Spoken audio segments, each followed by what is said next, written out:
you feel like you're like a security guard when you're with Taylor? I'm like protective. Yeah, for sure. Travis Kelce says he's protective when he's with Taylor Swift. I love it. And opens up about the terrifying moment Taylor spoke with his dad. Yeah, Taylor talking to dad, and I felt terrible. I felt terrible for Taylor. It all goes down on the latest episode of Travis and his brother Jason's podcast, New Heights, as the two recap Travis and Taylor's whirlwind trip to New York City over the weekend, where the Chiefs tight end made a cameo on Saturday Night Live. When we get back, we are going to speak with someone who actually wants to talk football. Yes! I don't even remember what I said. I blacked out. And Taylor introduced the musical guest, her pal and collaborator, Ice Spice. Once again, Ice Spice. I was like, man, I'd be honored. And yeah, it was pretty cool. And then Taylor also made the surprise cameo introducing her good friend.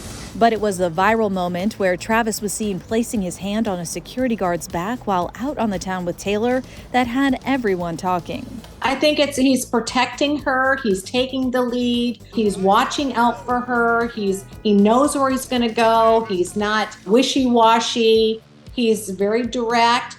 But there's also that real kindness about him. Get any pushback from the actual security guards about pushing him out of the way the one night? I didn't push him. I placed my hand on the gentleman's back to let him know I was behind him. All that echoes what a source told ET about the moment. Quote, at one point, he actually told her security guard that he could step aside, like he'd take it from here.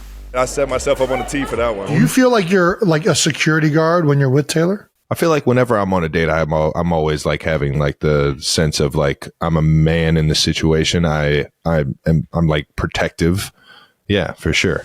The moment marked the singer and the NFL pros' first public appearance together, holding hands as they made their way into the Saturday Night Live after party, where an eyewitness tells ET they looked happy to be with each other and kissed throughout the evening. I'm just here to have fun. Prior to their NYC getaway, Taylor attended Travis's game against the Denver Broncos, where cameras cut to Taylor chatting with the Kansas City Chiefs star's dad, Ed Kelce.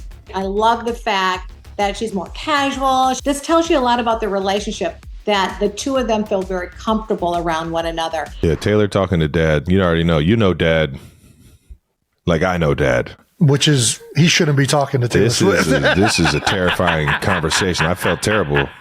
I felt terrible for Taylor. If you see dad talking to anybody and you can't hear what's happening, who knows where that conversation's going? You never know what it's going to be. All jokes aside, the brothers were quick to shower Papa Kelce with praise. Our dad is the best dad in the world. He is. Taylor has also been spotted chatting it up at the games with Travis's mom, Donna. It was nice because, mom has been getting quite a bit of the spotlight. So it was cool to see dad up there on the Jumbotron for a little bit, or on the TV for a little bit. I would assume there is a bet going on in Las Vegas on how many times they're going to show me on television. And it's safe to say Ed is officially a Swiftie because Travis said his dad's been blasting Taylor's music. I wanna be your endgame. I wanna be your first string. I wanna be your 18. No, you cannot fangirl about that. But Travis's dad isn't the only Taylor fan in Travis's inner circle. His coach, Andy Reid, is too. She's a good girl, man. She's into it, and that's we're glad she's here. And get this, Andy says he deserves at least some of the credit for setting Trav and Tay up. You know what? I've met her before. Adam, I set him up. And on a new episode of Outkicks the 5 Spot, Andy revealed he has a long history with the Grammy winner. I knew her from Philadelphia. I think her dad was a big NFL fan, so I had met her when she was real young, and her dad, and so I joked about setting Kelce up, but I'm just saying, you never know.